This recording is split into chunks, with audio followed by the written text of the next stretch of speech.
dažādas Rīgas medicīnas koledžas 29. izlaidumā. Šajā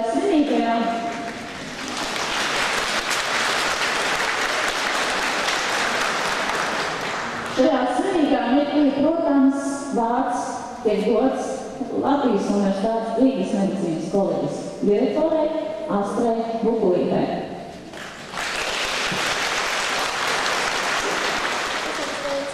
Šajā izlaidumā, kurš mums pirmo reizi notiek Latvijas Universitātes aulā.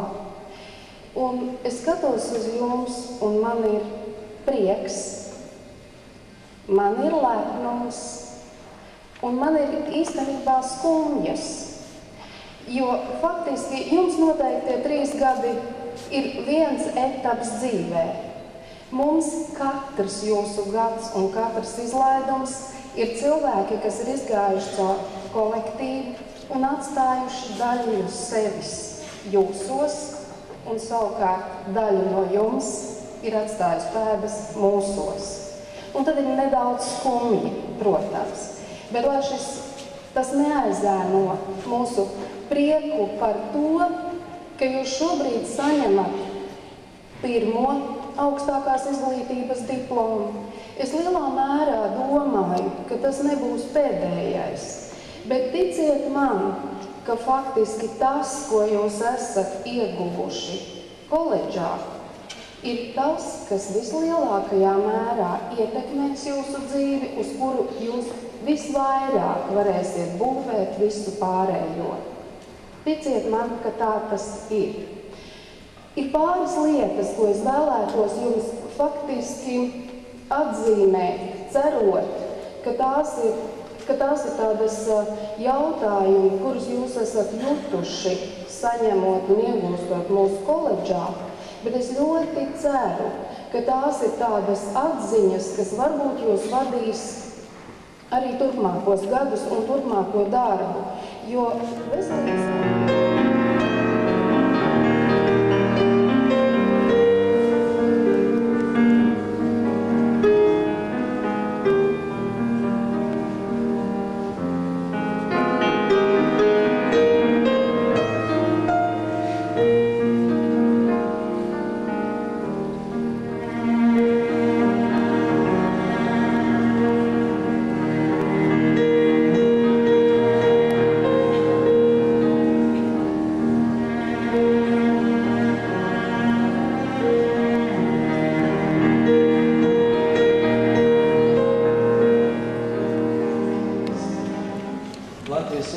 Rīgas medicīnas koledžas pirmā līmeņa profesionāls augstākās izglītības diploms ar ārsta palīga kvalifikāciju un iegūtā kvalifikācija atbilst 4. profesionālas kvalifikācijas līmenim.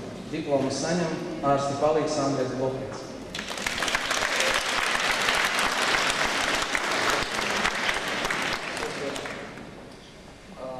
Absolventi, es atvainojos pārējiem, vispirms es gribētu tomēr uzrunāt ārsta palīgus,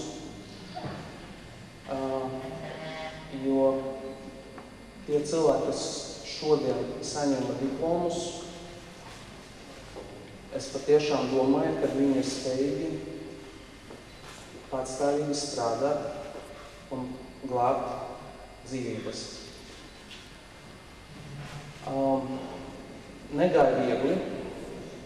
Negāja viegli. Bet tas vēl tikai sākums. Un es atkārtošu to, ko es, protams, gribu atvainoties iespējams ģimenes locekļiem, kuri manis dēļ tur cieta, varbūt kaut kādi īpaši tur ap Ziemassvētkiem un tad atkal tagad. Bet tomēr tas ir tikai sākums. Un es gribu jums novēlēt, lai jūs tiekat galā ar visām problēmām, kas jums vēl stāv priekšā, par kurām jūs varbūt tās tagad nedomājat un pat varbūt tās nevarat iedomāties, ka dzīvē var gadīties tā, ka jūs esat viens pret vienu ar tādu situāciju, ar kuru jums jātiek galā, gribat jūs vai negribat. Un tad parādās tas, vai jūs varat vai nē. Un es ceru, ka jūs varēsiet, jo, ja jūs acu priekšā iet bojā cilvēks, tad tikai tas, ko jūs varat izdarīt, tikai tas var paglābt jūs vai glābt jūs no tālākiem pārdzīvojumiem vispār visas dzīves garumā, ka es varbūt kaut ko neizdarīju, tāpēc, ka es kaut kā neatnācu uz lekciju, vai es kaut ko neiemācījos. Un tādēļ aizgāja bojā cilvēks. Es tikai gribu jūs aicināt, lai jūs visu mūžu atceraties, ka katru reizi, kad jūs saskaraties ar kaut kādu jaunu, nezināmu situāciju, medicīnā, jums ir jāturpina mācīties, jums ir jāturpina lasīt, jums ir jākonsultējas ar kolēģiem. Jums ir jāprot sevi izglītot un attīstīties uz priekšu. Bez tā medicīnā strādāt vienkārši nevar. Tas ir tas, kas jums būs vajadzīgs visu laiku. Un ticiet man, katru reizi, kad jūs strādāsiet patstāvīgi un jums būs kaut kas neskaidrs, un var gadīties situācijas, kad nav kam paprasīt, ja? Jums būs pašiem jātiek galā ar sevi, ar to stresu, ar to izmisumu citreiz. Mēs visi esam gājuši tam cauri, un mēs zinām.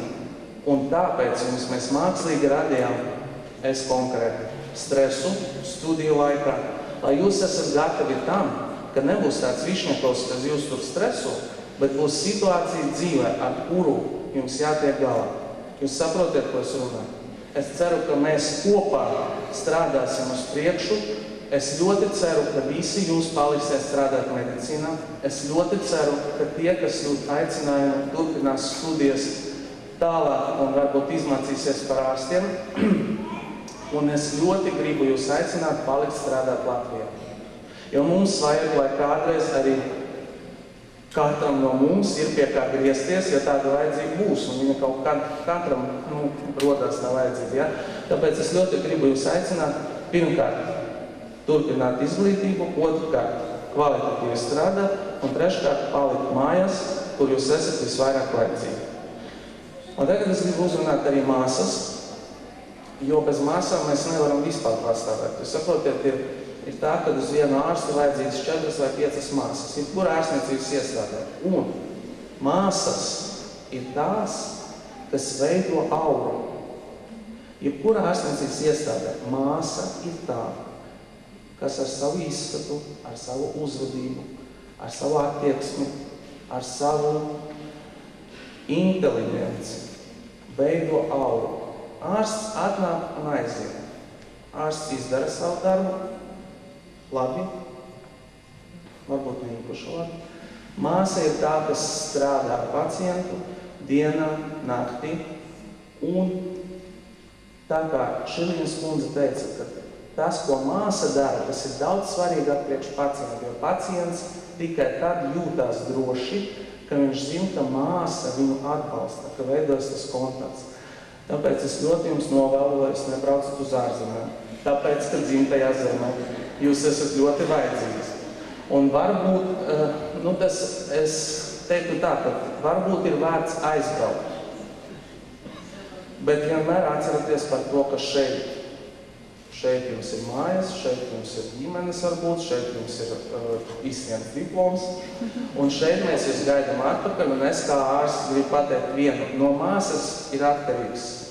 Tā kā diagnozes noteikšanā 90% no anamnēzes, tad pacienta aprūpē 90% ir māsas darbs. Un aprūpes darbs ir ārkārtīgi svarīgs. Tāpēc es jūs visus apsveicu, es jums novēlu labu veiksmi, panākumus darbā, personīgajā dzīvē, un pateicos arī visiem tiem, kas atnāca apsveikt mūsu absolventiem par izturību, par atbalstu, un es ceru, ka jūs atbalstīsiet viņus arī turpmāk. Paldies!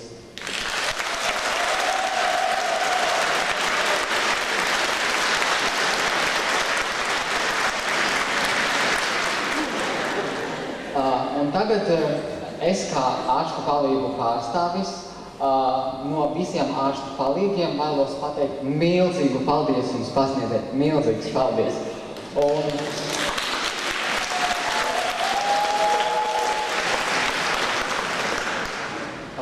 Un īpašas ievērības cienīgs ir cilvēks, mūsu ārstniecības studiju programmas vadītājs, daktaris Aleksejs Višņakovs. Paldies viņam par viņa ieguldīto darbu mūsos, jo tie, kas mēs esam tagad, mēs esam viņa darba nopelns. Un cilvēku atceras pēc darbiem. Labu cilvēku atceras pēc darbiem. Tāpēc milzīgs paldies, un mēs visā palīdam. Kurš stāv?